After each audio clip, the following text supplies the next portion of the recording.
Thanks for the beautiful, beautiful weekend in Omaha. I'm Micah Sale from New York City with a question for Warren and Charlie about what makes a company's price-earnings ratio move up relative to other companies in its industry. How can we, as investors, find company and even industries that will grow their relative price-earnings ratios as well as their earnings? And thank you for the wonderful weekend and for sharing your brilliance with the shareholders. Oh, thank you. Thank you.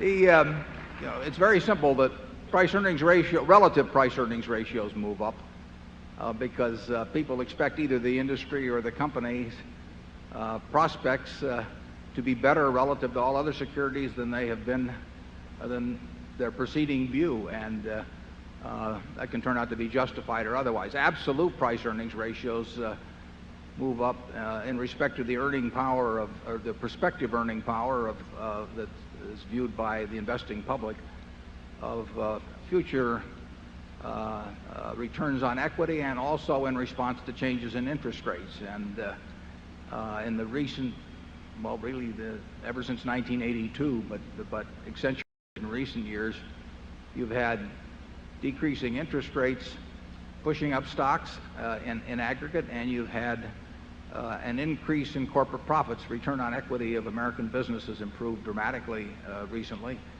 and that also, and people are starting to believe it. So that has pushed up absolute price-earnings ratios.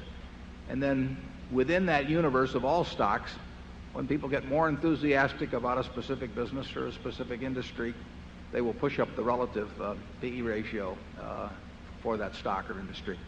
Charlie, you've got anything? Yes, I think he also asked, how do you forecast these improvements in price-earnings ratios? That's your part of the question.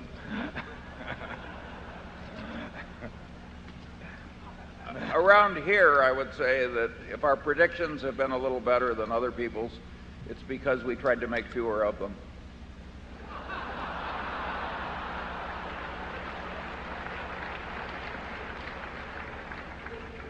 We also try not to do anything difficult, which ties in with that.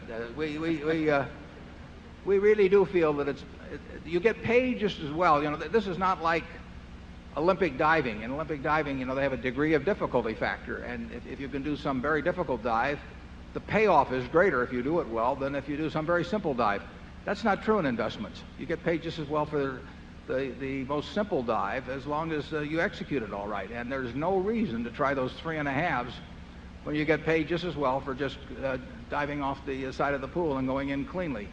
So we look for 1 foot bars to step over rather than 7 foot or 8 foot bars to try and set some Olympic record by jumping over. And it's very nice because you get paid just as well for the 1 foot bars.